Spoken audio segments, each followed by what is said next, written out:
If you like the podcast, please like and share it, as the more who listen, the more it helps. Now back to the podcast. Okay, we're back. Episode whatever. This is Simply Complex. Today, our person we're going to interview is my co-host, official Kareem. And we're going to kind of get straight into it. Madge is the co-host today for the second time. By popular demand. Shout out Nazo. Not sure about who actually asked for you, but we needed somebody. So let's kind of get straight into this story of Kareem. From what I know, we've kind of known each other for a long period of time, but not too deep. No. Not too deep. So Kareem's like effectively my Bob. Yeah. But then our kind of relationship grew from that. You are my friend now, yeah? Exactly. I say friends, but I'm not sure how I feel about him. But, kind of introduce yourself. Where are you from? How old are you? All that kind of basic good stuff.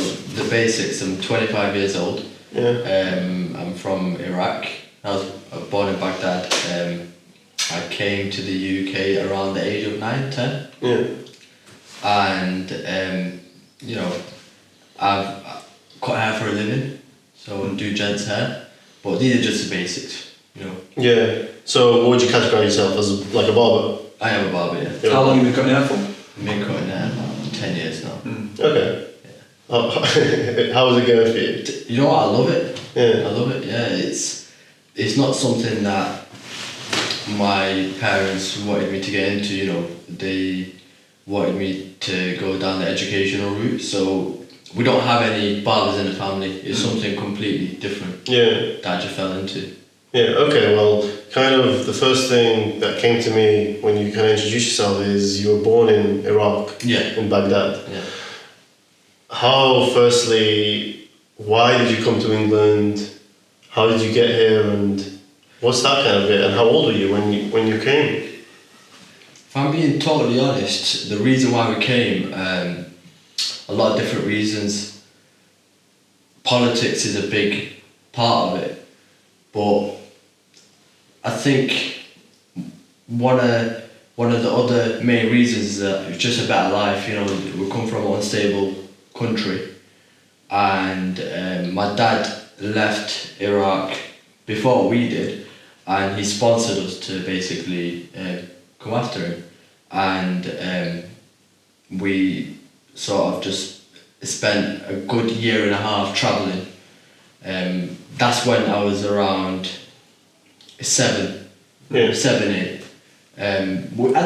We didn't know what was going on. We weren't told by our mum and dad what was happening because they were unsure. It wasn't exactly like a straightforward path that everyone takes. There was a lot of things that was going on in the background. Yeah.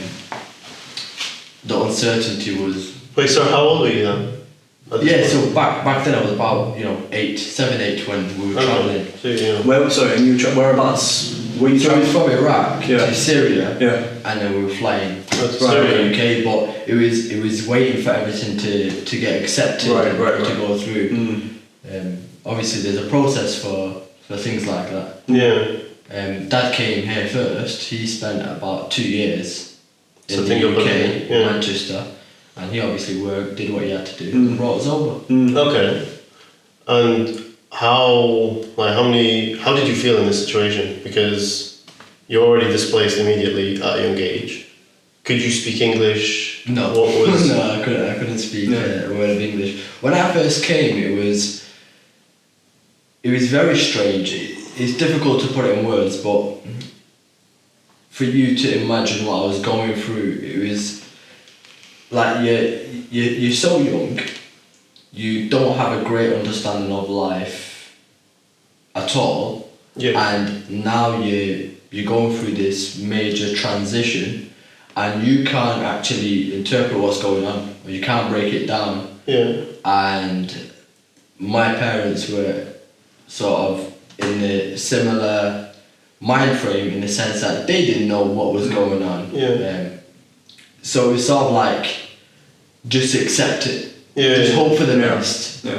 Yeah. And that's what we did. We didn't complain that we didn't Going with the flow, effectively. Yeah, we didn't complain that we didn't have, like, let's say, regular school or social time, or like the thing that you would have at that age. It wasn't an issue. You get a calm, like an everyday routine effect. So I'm trying to. Were your mum and dad sheltering you from sort of like what was going on and why it was happening in a way? Like, were you?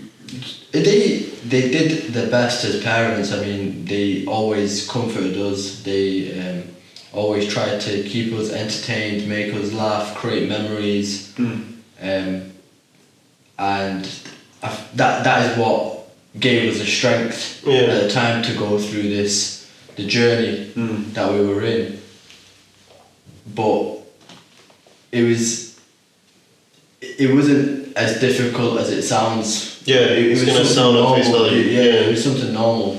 People that come from that part of the world will understand that, because you had such a, let's say, a poor quality of life when you are moving, because you have this expectation of what you're going to get for you. You didn't have any reservations about it. Yeah, it's just a compromise. Yeah.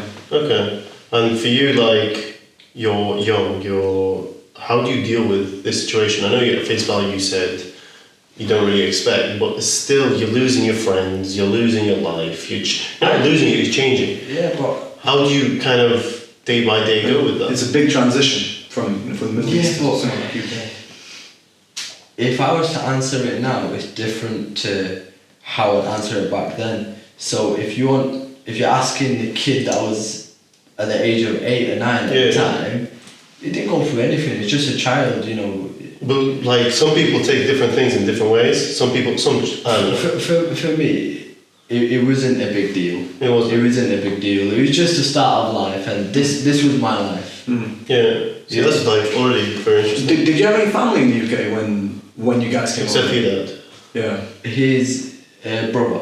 Okay. So your uncles? My cousins. Okay, so there's some form of base level. There was something, yeah. Yeah. Okay. I mean, they're more than just family. So it was more about the quality of what we had rather than the quantity. We saw a little, but So talking of that, do you have any brothers, sisters? Yeah, I've got three brothers. Older, younger? One elder, 2 younger. Fair. And were they going through the same thing as you, or did you kind of start to create a support network of each other's help? Yeah, so my youngest brother was actually born in Manchester. Oh, was he? He was born here. Okay. He was born in 2004. So when we were moving, there was 3 of us at the time. Yeah. So he never had that idea? No, he didn't go through that. But it was the 3 of us. And I think because we were boys, it might have made it easier, the fact that, we could sort of stuff it up, enjoy it and always, see the funny side to it and have a laugh. And just like, boys being boys, we always kept each other entertained. I think if I was the only child, or if there was 2 of us, maybe it would have made it a bit more difficult. Yeah. But I think having siblings does play a big... And like now, in my head, you've come to England. What was the next steps of your life? Like you had no friends, you had no regular routine, like a 9-year-old. Your normal routine is you wake up, you go to school, you come home, you eat, you try and mess around, then you go to sleep, and repeat for the next 12 years of your life. What was it like for you? When we first started to settle, that's what you want to know. Like when I started settling, how was it moving forward? I remember getting into school when I get into year 6, but it was very strange because when you go into school, you start from the beginning, and then you progress and you learn language, social skills, you build a network of friends, and all that together combined makes you who you are and makes the whole journey. So it gives you that piece of easier, right? But when you just come and then you're near the finish line,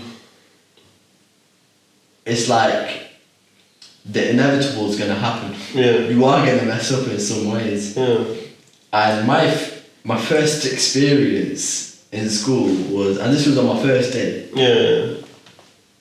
I was in class and we sat on the carpets Yeah. at the time. The teacher was talking about God knows what. Yeah. I didn't have a clue. Like, when I say I didn't know a word of English, I mean down to yes or no. I didn't know anything. Wow. Wow. Okay, so I couldn't speak it or listen to anyone. I couldn't understand. And I needed to pee. I needed to go to the toilet. So I'm sat down on the carpet. I don't know my way around the school. I can't I feel like I know where this is going. What do I do? What do I do? Don't say it. Don't say it. If it's what Matt does all the time. Exactly. And I come from, like the way we've been brought up. You guys know yourself. We're very, very, very well disciplined when it comes to behaviour, when it comes to respecting your elders. Yeah. We're not the type to storm out and go do whatever you want. You have authority and you acknowledge the authority. So when I'm sat there as a child that's dying to hold it in, but at the same time, I look around and put yourself in my position. What would you do? What would you do? And I was holding it, and I held it for about a good few hours. And as soon as I walked out and I see my mum in the playground picking us up at the end of the day, I could feel it. I could feel that I burst into tears. I burst into tears, and that was like... That's one way to get the girls at school. I think that is when I first knew that this is a challenge. You can't even put your hand up to ask to go to the toilet. No, it's going to be a tough transition. Funnily enough, as funny as that story is, I can't express myself. like how in actual reality, as a kid being in that position, traumatic, of course it is. Of course it you is. can't speak, you can't do anything. You're taught to be obedient and good little lads, but Which school were you in? need the toilet. What was primary school? Can you remember? Old Moat Primary School. Okay. Withington. Okay. Yeah, Cool. we're just like, it's funny him now telling the story, but as a kid, like, bro, that is difficult. Yeah, of course it That's is. really difficult. Like, But my life got better. it's because he met us. That like right now is it? We'll move forward now. Well, we don't want to talk about that anymore. Don't make this whole podcast that story. No. But yeah, just going back to that idea of that was traumatic, but how did you kind of start firstly learning English? How was that? But also developing into this UK society, UK world, So the Manchester world especially. from that point, obviously, I broke into tears, and my mum just sort of laughed it off, and she made me feel better. She comforted me, and told me that things will get better. But then, from then into getting to high school, went to Burnage High, it was all boys. That made it very difficult because when you go to a school which is boys only, not boys only, I think single sex schools in general, you get a lot of sort of bullying and people. It's not always intentional bullying. It's just banter, which can be bullying. And it was difficult. You can't. If you can't express yourself, you can't defend yourself. And depending on how long it goes for, it can really affect you. But I didn't want to speak. I wanted to learn. I was literally getting newspapers, getting books. I was getting anything that had English on it. I was just literally reading it and writing it, just copying it at home. Okay. I used to I used to spend hours at home. And just to kind of go back, you didn't used to speak because you weren't confident, or did you not? I didn't want anyone to make a fool out of me, and at the same time, I wasn't confident enough to speak or have a conversation. Yeah. My elder brother was the complete opposite. Yeah. He will speak gibberish, but he's not bothered. You kind of laugh in his face. He will speak and speak and speak until he learns through trial and error. Okay. I didn't want that.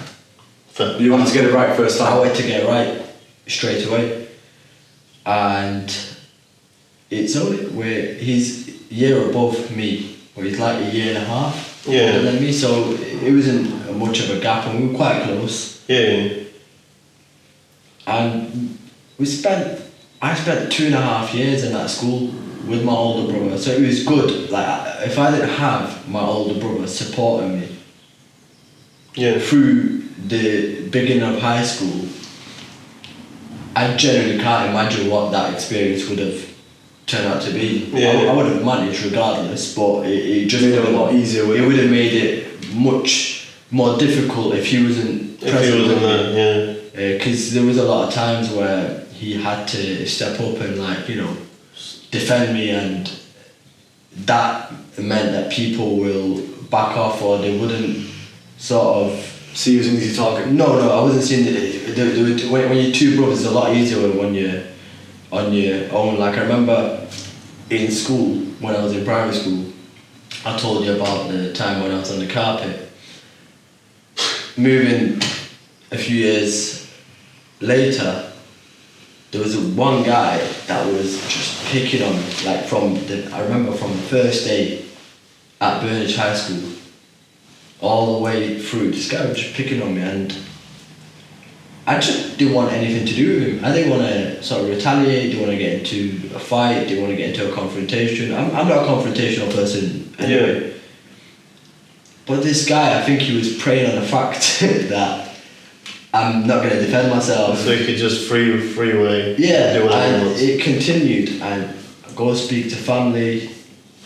I got the usual advice: you're the bigger person, ignore them. Exactly. It's not practical. Sticks and stones. Especially when you're in a school, which is like a prison. Yeah. It operates like a prison. That doesn't work. You need to let them know there and then.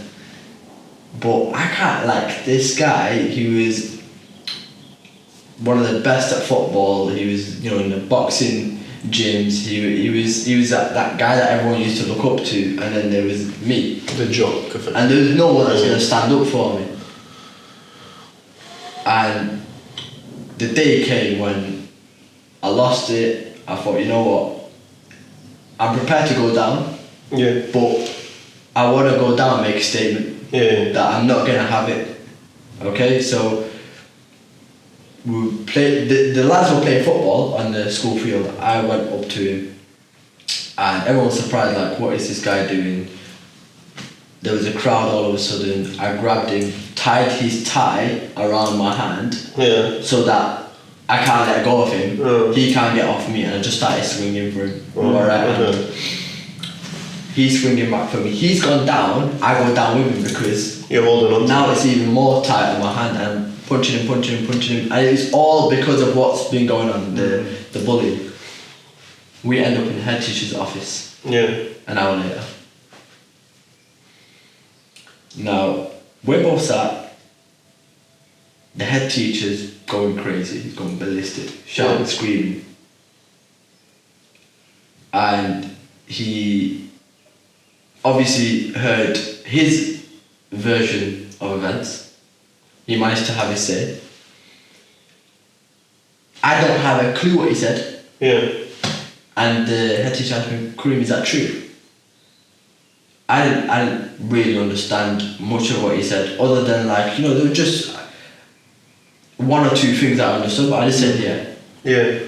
Not knowing that I just accepted that everything that this guy just accused me of. And again, I get into trouble, I'm confused, why am I in trouble? I didn't do anything wrong, I was just defending myself. This guy literally has been bullying me the past 2 years, and now that I've retaliated, defending myself, I'm in trouble. So we brought a family friend in who came, had a conversation with the head teacher, and then there was now communication. Yeah. And when I seen there was communication and there was a shift, I was to blame, and I was like, that's been retracted and there's a change now. That made me understand for the first time as a young child the importance of communicating. Yeah. And the power of communicating. And how old were you here? I was around 12. Okay. So you were Okay. young. Which was crucial It is. Considering what you're going to Exactly. from the age of 13, 14, 15 and your early teens. Yeah. So after that, there was nothing really interesting happening in school. I ended up moving to another school round the corner, Parswood, Yeah. district. Sure. That was a big change. Like as hard as year 6, as hard as Burnage High School was in the beginning, Parswood was difficult because not only I'm having to shift again, Yeah. but now I'm around the opposite sex, which I've never been exposed to other than family back home. Yeah. Okay, so our social structure is very different. And how old were you when you switched schools?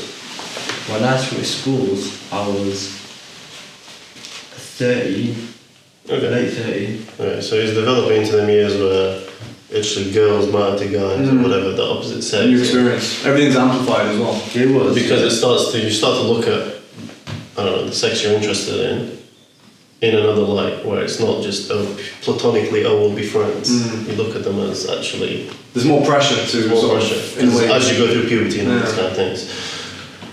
Not for me, because I don't know what's going on. Yeah.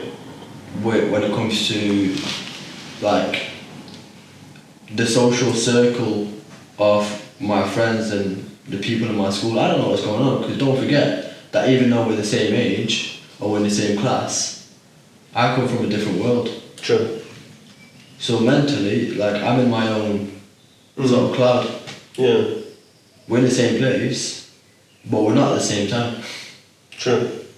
So when I started, I was the centre of attention for the first few weeks, being the new guy, because I was in year 9 at the time.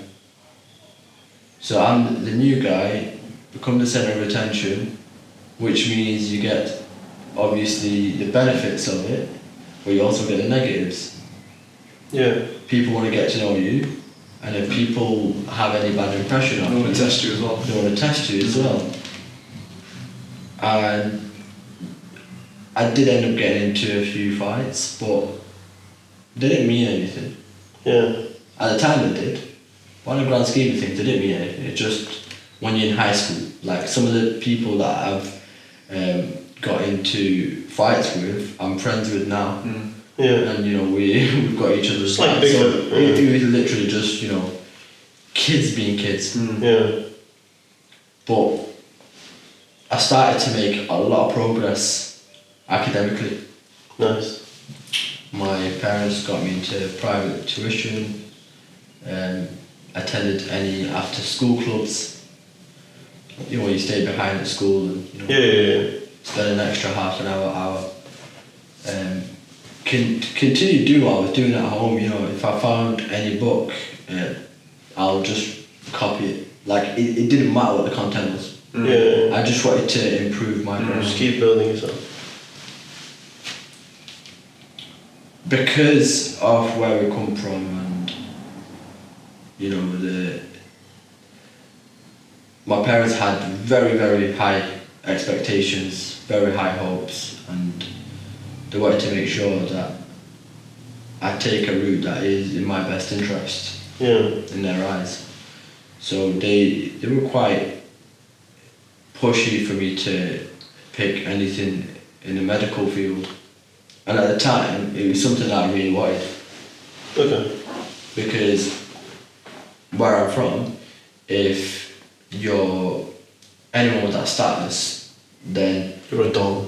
yeah, like when it comes to work, we all know that you're always gonna have a good job. Yeah. And there are always jobs available. But then what's also really important to them is that when you come to find your lifetime partner, when you're looking for marriage or whatever, again, that is one of the criteria. Security. Like Yeah. who you are as a person doesn't matter. What your resume does. So because I had that mentality, that's exactly what I was. That was the direction. So you were thinking like, I want to be a box ticker. Yeah. Okay. Yeah. And it was working for some time. It was until year 10. Year 10, how old? End of year 10, so 14, like 14 turning to 15. Okay. Because I'm born in July, so I was one of the youngest in my year. It all changed when I made the intention of starting to work. Yeah. And that happened because I used to go to the barbers typically twice a week. So every Sunday, let's say I get a haircut, on Wednesday I'll go and just get a shape up if I needed one. It was meaningless. It was so meaningless, but it's just I something didn't you do did. anything. Yeah, Like, I was always at home, so it was just an excuse to get out of the house. Yeah.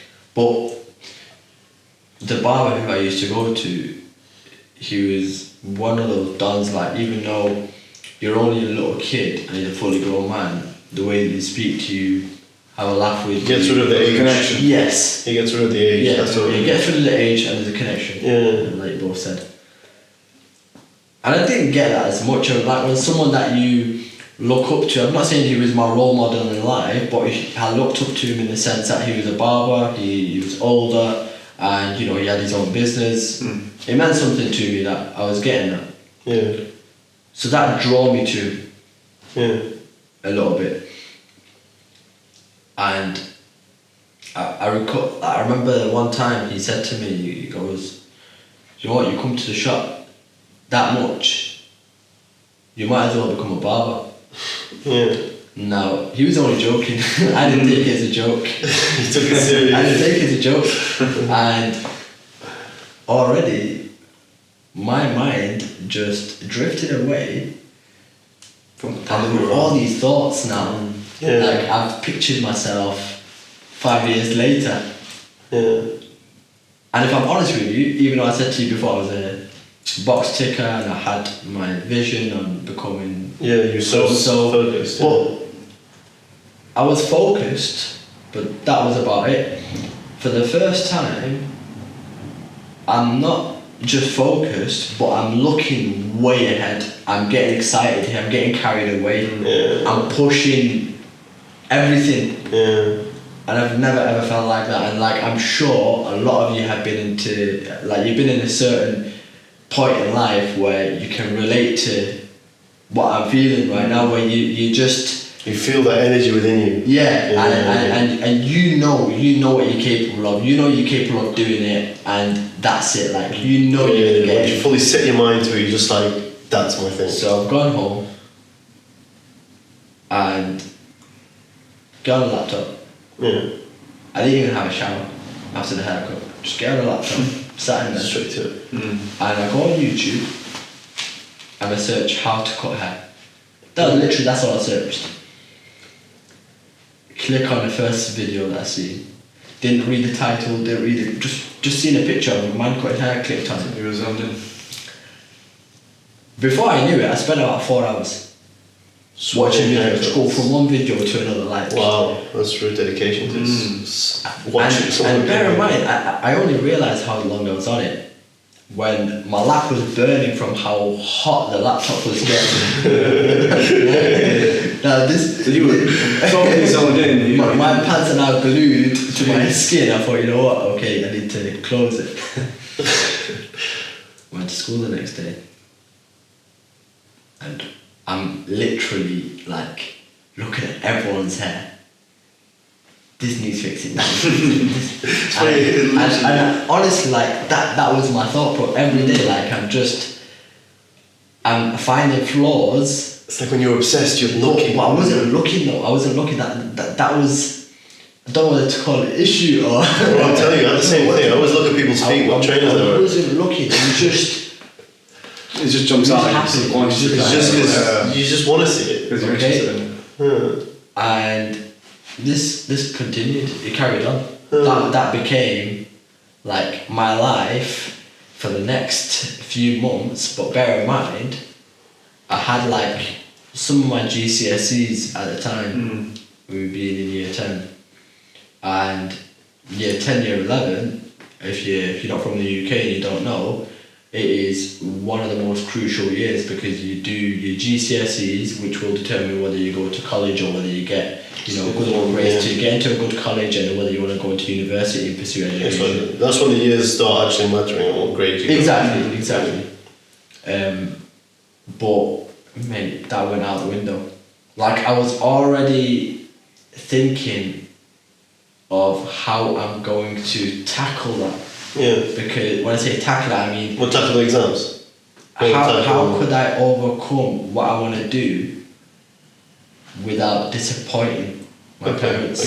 Immediate, yeah. Or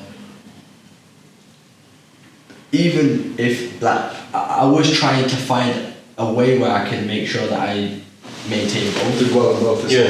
Because that still meant something. Like, this has been in my head from a very young age, and this is how our culture is. Yeah. So it's hard to get rid of that mentality just because I found a replacement. Yeah. A temporary replacement. I get you. So as like time went on, when I say time went on, I'm talking about weeks, not a very long period. I felt much more confident from watching the videos. I've been going to the barbers, built even more of a relationship with him, and I just suggested to him, I said, look, you operate, you know, the three of yous, and you're very busy. You don't have a cleaner here, you don't have anyone that will keep on top of the shop for you. What I could do is I can come in, I can sweep up for you, clean the mirrors, clean the windows, and do whatever you need me to do as like a little apprentice. You don't need to pay me anything. That's some Mr. Miyagi stuff, like, already. Right? Now, even if I asked for money, this guy would have said yeah. Like, he was just one of those. But you just wanted to feel like it. I didn't want money. I wanted a purpose. I wanted to do something. Okay, I didn't want to be at home reading and writing all day. And I didn't want to be studying all day. Yeah.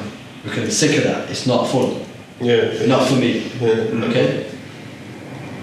And I started to realise that when I was doing that to overcome something, whereas when I'm doing this is because I want to. Yeah.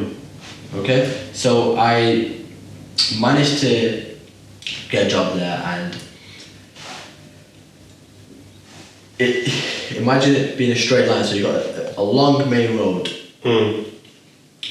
You've got the barbers and the school roughly 2 miles apart, and my house being near enough the centre. Okay.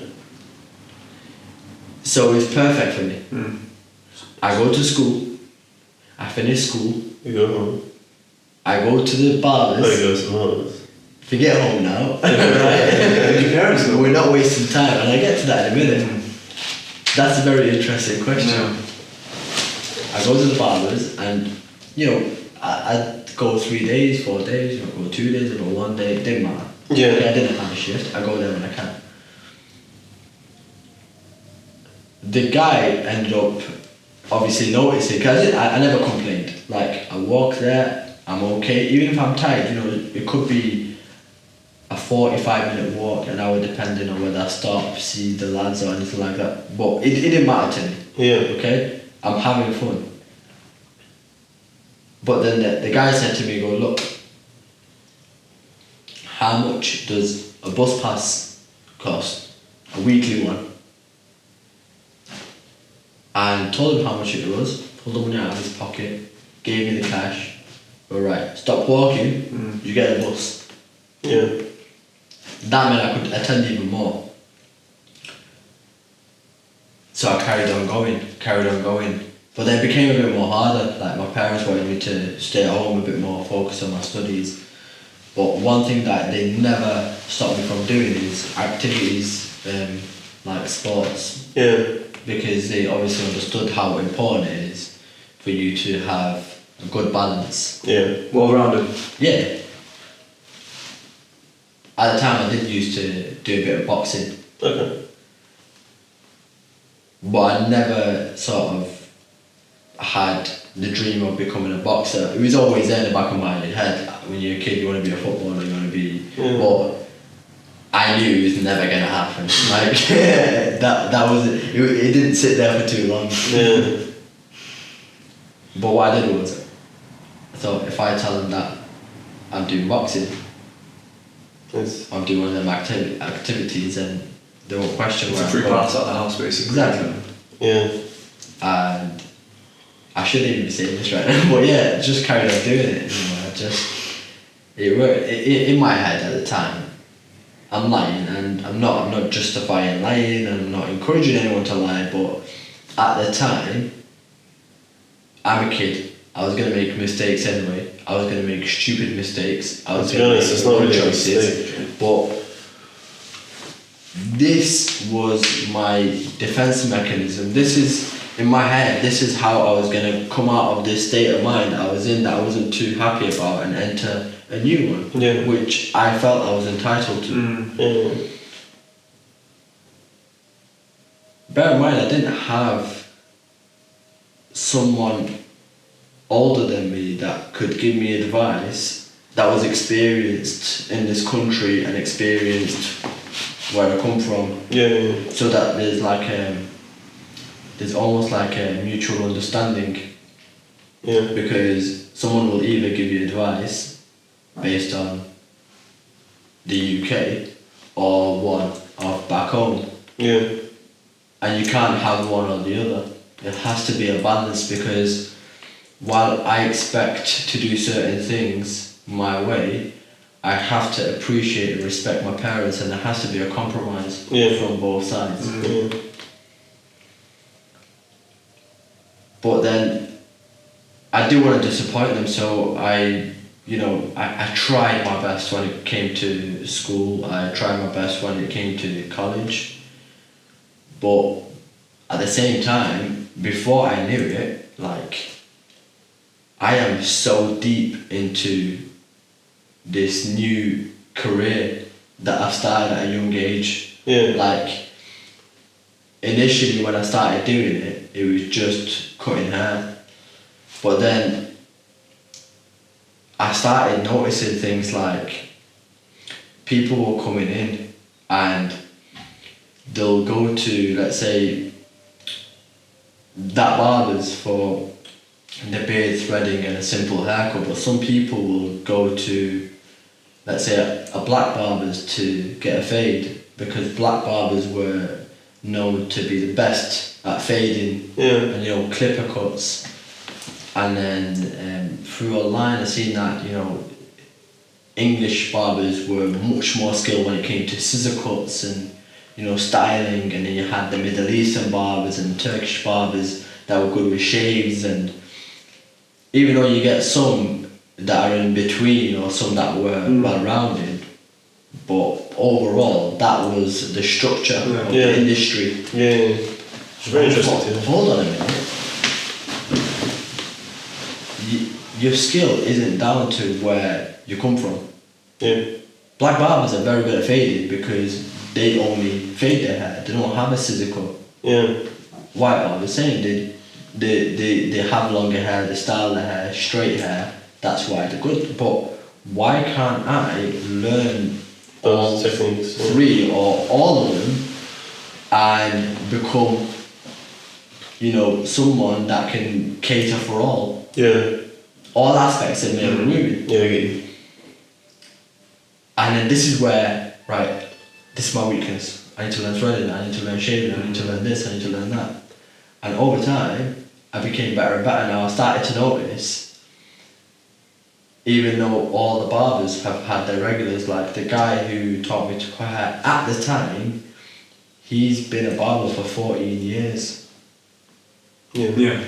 So, just when I was born. Literally, I was going to say that's your age at the time. And all of us, within a year and a bit, I was busy. Like, my chair was equally as busy as him. I wasn't as good as him, okay, but I was equally as busy.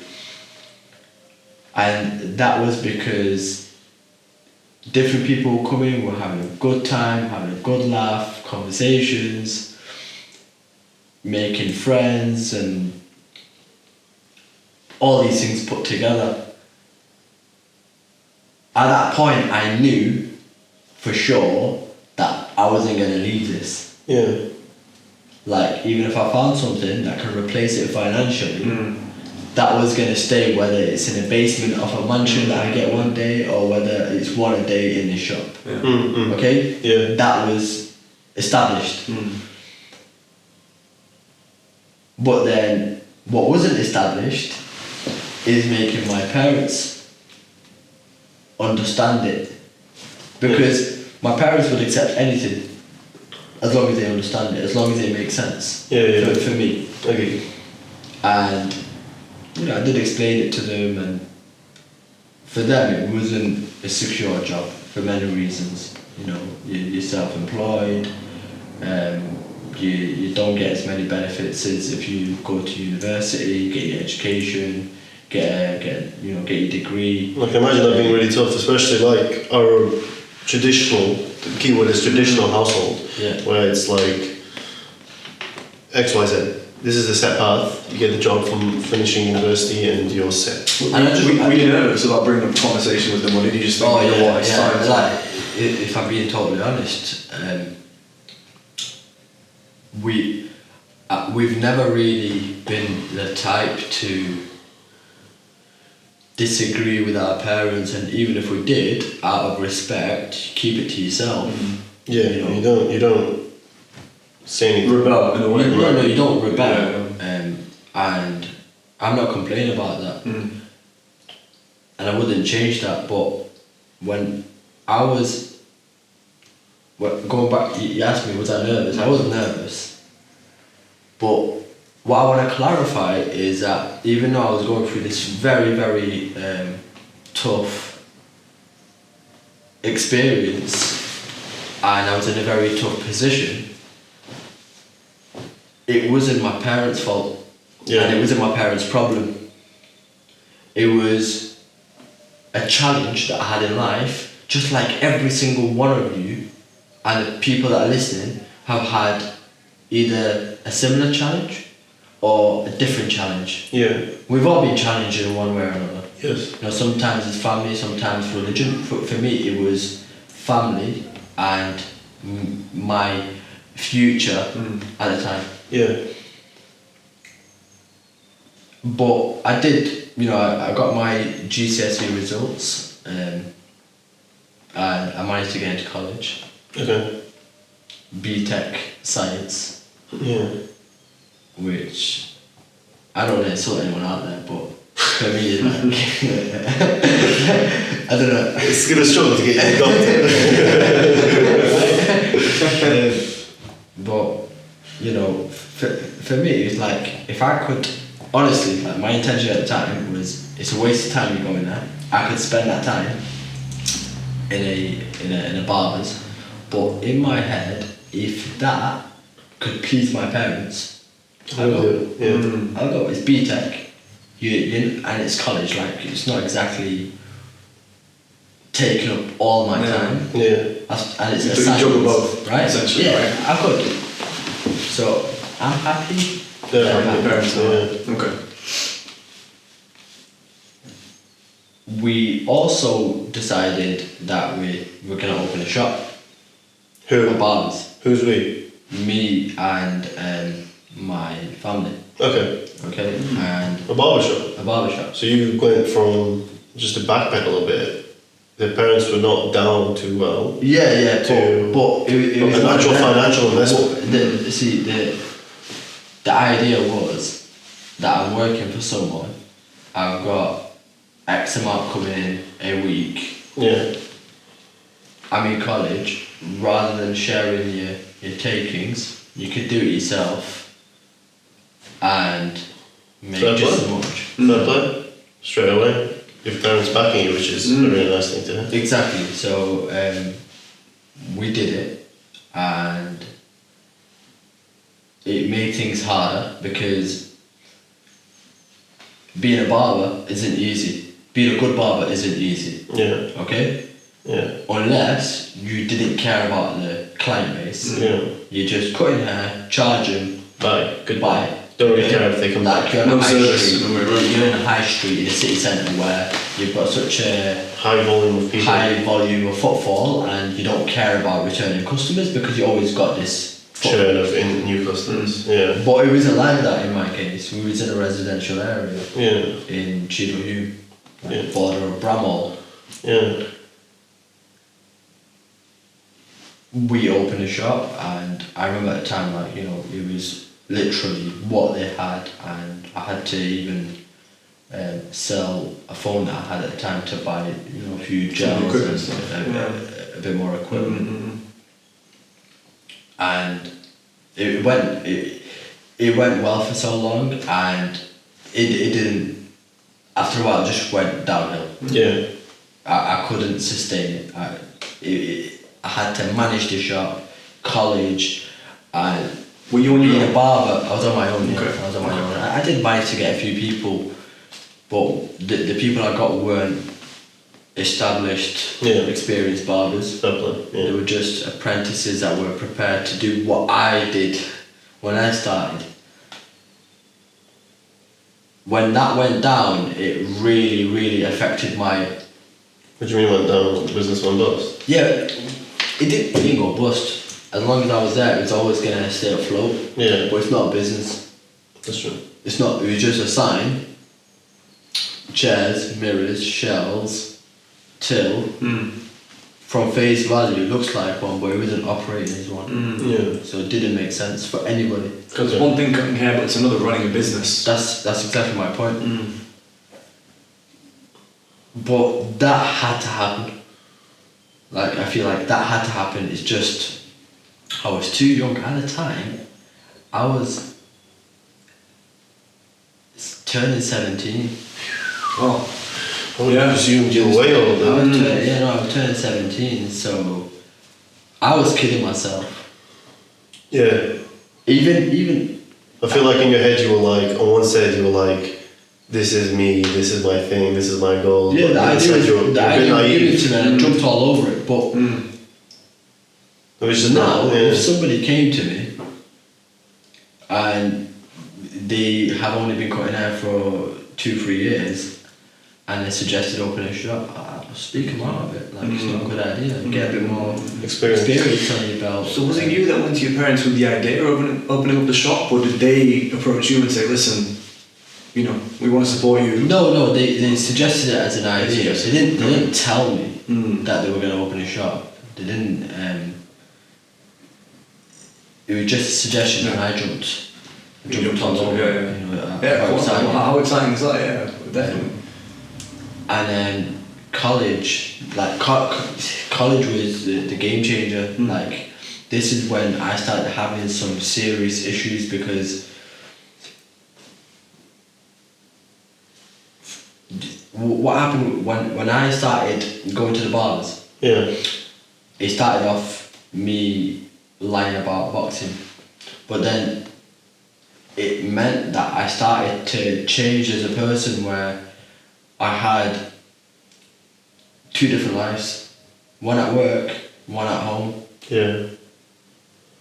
and I had this vision and idea that I portrayed to my parents to keep them happy in my head, and one of who I wanted to be.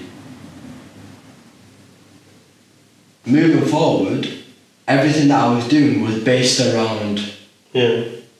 these 2, what I'd like to call anchors. Okay, one is who I really wanted to be, and one is who I wanted them to think I wanted to be. And the one who I thought is who they want me to be, like someone that wasn't going to disappoint them.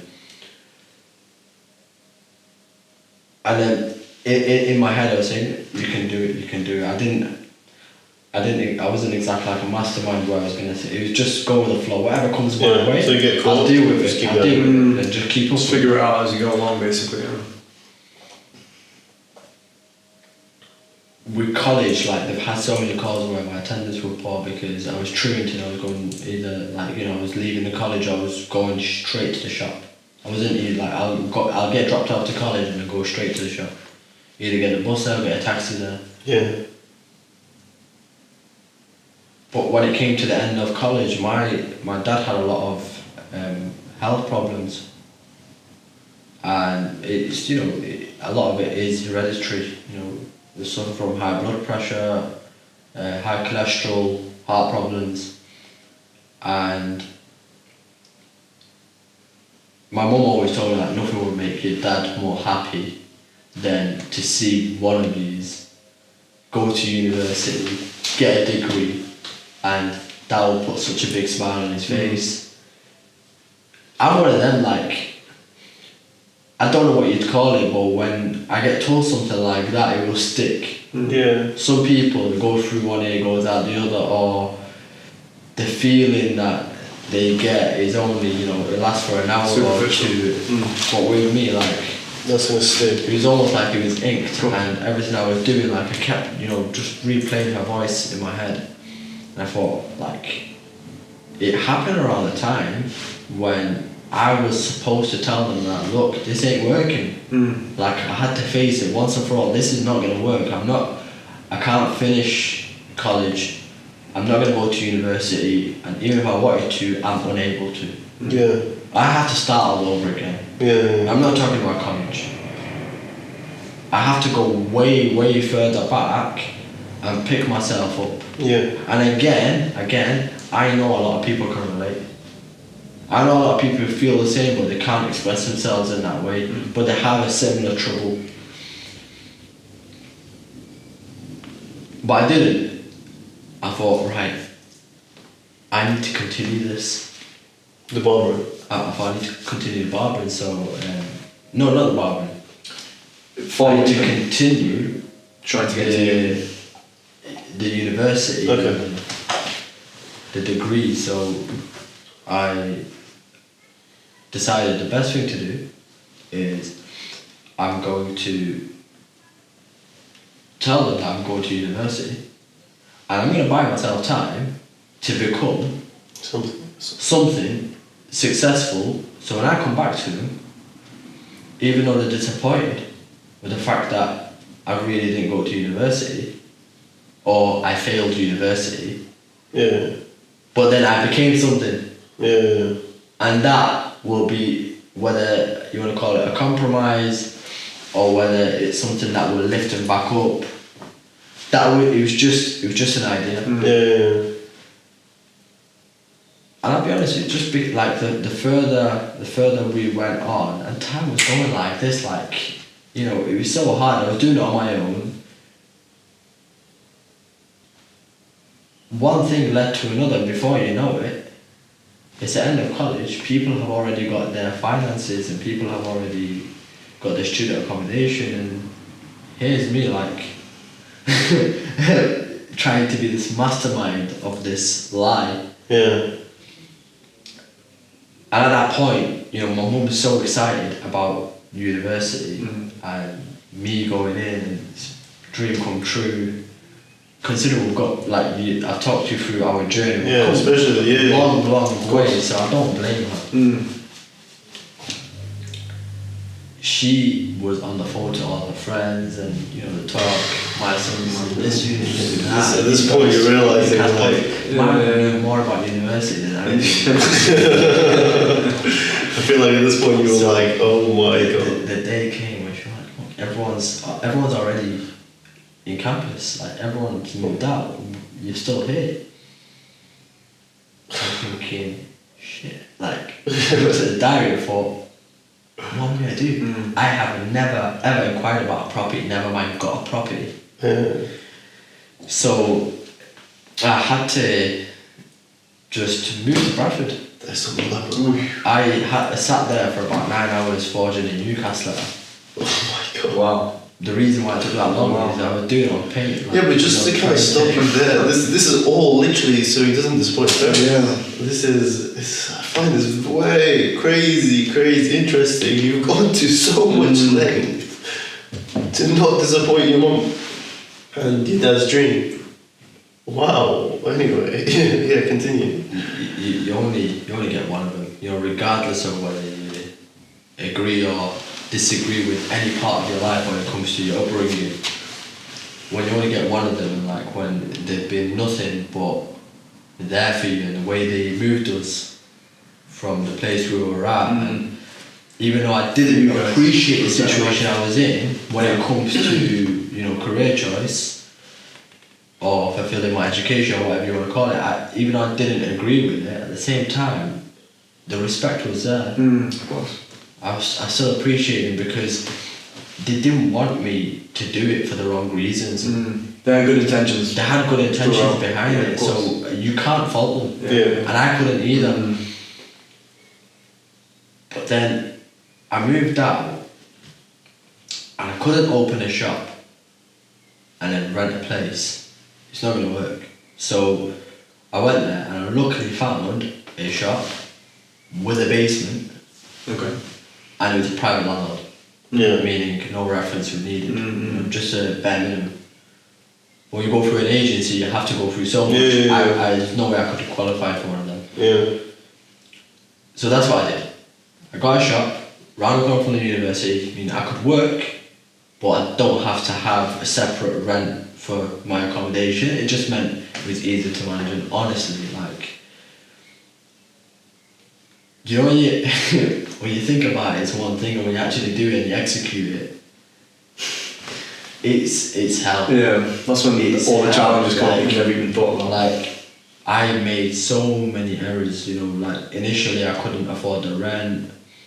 My parents at the time needed a bit of money, so because my rent was paid for and I was getting money coming in from the government, student loan, I'm transferring money by borrowing money. Yeah. And it's one thing tied to another. It becomes impossible, and no matter what I do, the options that you pick is one out of the three messed up options. There is no right option, and there is no perfect scenario anymore. We're way past that. Man, I can feel the pressure on your how old are you? 18? I can feel the pressure on your shoulders. I was around 18. You put all these eggs in one basket, and it was in a way make or break. You had no other option to make this work. work. For the first time, we started to outweigh the barbering, cutting hair, the career, these ideas that I had in my head. But the one thing that kept me going at the time is I had a motorbike. I love my motorbikes. And as silly as it sounds, sometimes going on a ride or two, messing about, it was good enough to take me away from that state of mind, even if it meant for 20 minutes, half an hour. I get you. But then it got very difficult because it got to a point where I'm literally having noodles every day. I'm having instant noodles. I can't afford proper food. I can't cook. And who the hell do you turn to? So how were you kind of generating money then? I was cutting hair upstairs. Okay. So imagine this shop, and there was a basement downstairs where I sleep at night on a mattress on the floor. And then you just go upstairs. Cut hair. At the end of the day, put the shutters down, and I'm prison downstairs. There was no other entrance. The shutters that go up and down. That was my front door. And this whole time your parents are thinking that you're in Bradford studying. I'm in Bradford, I'm studying, and everything's going well. Did your brother know? Did they suspect it? My brothers didn't know, because I didn't want to put them through it. When they know, that means they have to put up with the lies. I wanted to keep them out of it. And when it was happening, at the time, it was honestly one of the most difficult things that I ever had to go through. I'm only realising how big it was now, just go back, go down memory lane and putting myself through it. I'm actually proud of myself that I managed to overcome such a low point in my life where I was tested in every single way. When you go through something like that, it really tests your integrity, and you know what you're capable of. And your mental strength. Your mental strength. Yeah, absolutely. So even though so much happened, but I don't want to sort of focus too much on that, because everything else that happened is sort of expected given the circumstances of what was going on. Yeah. So fast forward it, my parents did obviously find out through, friends of the community, people talk, someone goes to that uni, this guy will say that I've never seen him there. How long into it was this? This When was you found out? like second year into it. Okay. Yeah, so I lasted. Yeah, I lasted. Yeah. You lasted a I while. lasted a while, and when I found out, it's like the person who told the person who initially like said that I don't go there knew my situation, Yeah. and I have spoke to him and expressed to him, and they're similar age, so they were very, very understanding from a similar background. So I expressed to them the importance of keeping it, secret, and that my intentions were pure and it was in my parents' best interest what I was doing, and it still came out. How did your parents react? Do you know what? They didn't react how I thought they'd react. Like in my head, I thought they'd be so angry. Not simply because I didn't go to university, but the extent I went through to hide it from them. But they weren't. Like, they were so respectful at the time that they didn't even speak to me about it. But did that kind of shock you a bit, that it was just like, I was that shocked, like, it's just, for me, I know that they don't know what I did and why I did it. I know that for sure, because there's Well, they don't know? No, they don't know why I did it. Okay. Right? I know that. But the fact that they didn't Question. try and seek closure, and as a parent you want to know all these little details. You do, right? You've messed about before, and your parents will sit you down and they'll try and work out where you went wrong, and Yeah, I get you. they know how to avoid it happening in the future. But that didn't happen because it's like they knew how much it affected me and they didn't want to add to it. But then I decided to stay in Leeds for a bit, which is round the corner from Bradford's 15-minute drive, before coming back to Manchester. I didn't want to move back in straight away because I lost who I was, or who I was becoming.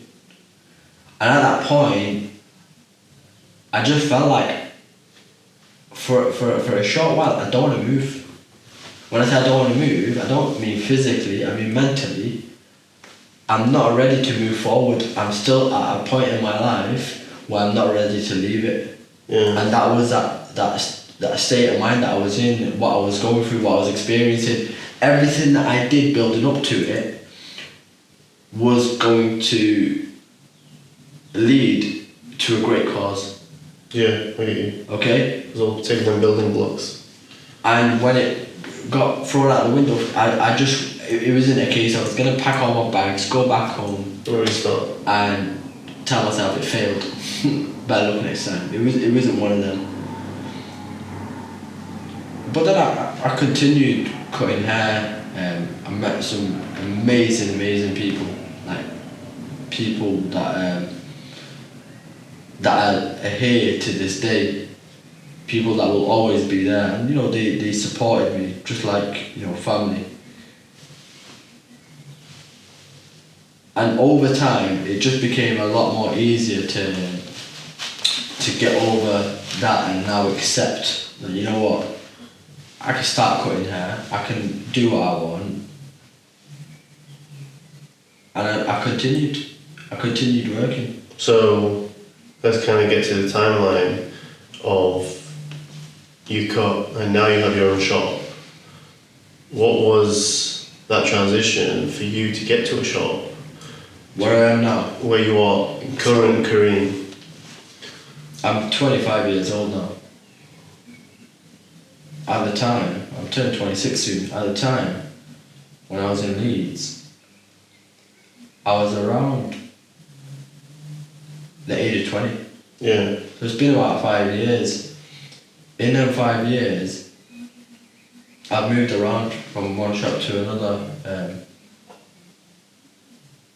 I've made moves to sort of like, I've had different opportunities, taken opportunities. It was either a failed business venture or the opportunity didn't seem as good as it did from face value, or had times where I was in a partnership that went wrong. But what I went through in the past 5 years, it was just a case of like yourself, like everyone else, trial and error. You try different things, you try different avenues, some work, some don't. You learn as you go. And this now where we are is as a result of what I've been doing, and you know, the mistakes that I've made, the wrong decisions that I took, and it's just how do I become a better version of me.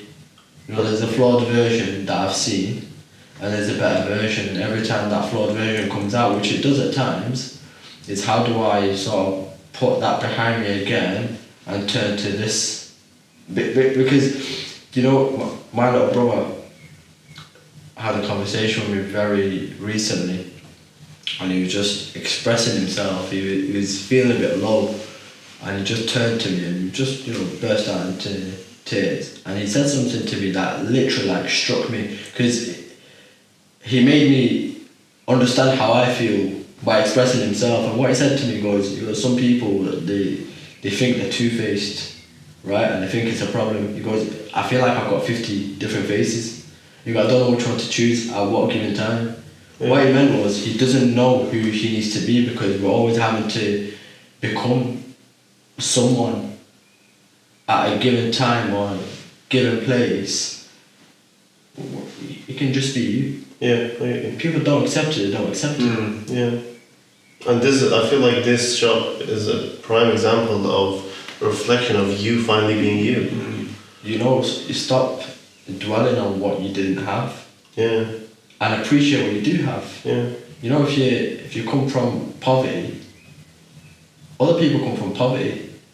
If you come from a broken home, other people come from a broken home. Like, accept the situation. Accept the situation you're in and try your best to deal with it. I'm not numbing it down, I'm not being insensitive. I mean, for me, the importance of this podcast was for people to come and express themselves. And be real. See, do you know, your journey, your vision, your experience, and all of you has the power to help someone else. Yeah.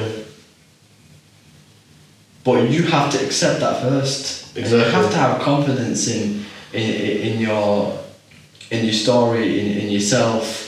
When you're expressing yourself, don't let people undermine you. Don't let people. Your story is special. It's having that mindset, and I think, like you said, that journey from when you were in college to getting to the point you are now. That journey is what taught you about going through trials and tribulations teaches you mindset. sometimes how you react and deal with different situations. And I felt like, especially in your story today, that was a result of everything you've been through. It was from how you deal with all your clients, because of how you've interacted in school with people, how you know how you actually talk. We'll do another podcast sometime. We'll do a part 2 soon. But generally, I feel like this story of you shows a kid, firstly, who's focused, man. He knows his dream. The dedication to go and live in a basement. Of course. Just number one, because his morals are so intact that he doesn't want to disappoint his parents on something that he doesn't even know if it will disappoint them, just because of that idea. But secondly, it's to keep going and following and pursuing his dream. Definitely. I think that's one thing that I think myself and a lot of other viewers will take away from these stories, that no matter, like, sometimes you don't have a blueprint for how things are meant to happen. You learn as you go along, but as long as you have that belief in whatever it is, in yourself, and that's the best way to put it. Then just go for it, because sometimes you won't have the answers, but it will come apparent to you. You just got to keep going. But just to kind of stop in and say one thing is, as a creator myself, it's very easy to get to listen to people's voices and listen and let that deter you from following your thing. And I commend Kareem for not letting it stop him. He was so focused on that idea, which is for me amazing to hear. Yeah. Yeah. Thank you for listening. Listen, Thank you, man. like if you had one piece of advice, alright, before we kind of finish this off, what would you say to a young Kareem kind of starting in this world? I don't feel like I'm in a position to give any advice today. Any advice is Not to give any advice. It's like if you're going through hardship or any sort of trials and tribulation, while it might be impossible and you don't have anyone to turn to, trust the process, and when you come out of it, I guarantee you 100% you will laugh at the situation you were in. You'll reflect on and it. you'll reflect on it, and you'll become a better you as long as you just have that mindset. And you have a story to tell. Like here today, man, this guy's story has so much to it that I feel like we need a part 2. It's that sort of, the old saying, the reward isn't necessarily in the destination, but it's more in the journey. Exactly. And you, my friend, got a hell of a journey. What a journey. And we'll kind of divulge into that journey as we kind of keep going with the Simply Complex podcast. But shout out Kareem, shout out Madge. It's been Simply Complex. Thank you for listening, and on to the next episode. And shout out to all the viewers that have been listening. Exactly. Good shout out you because it's a long podcast. Go. Both. Shout out you. Well done. Smashed it. Well done. Much better.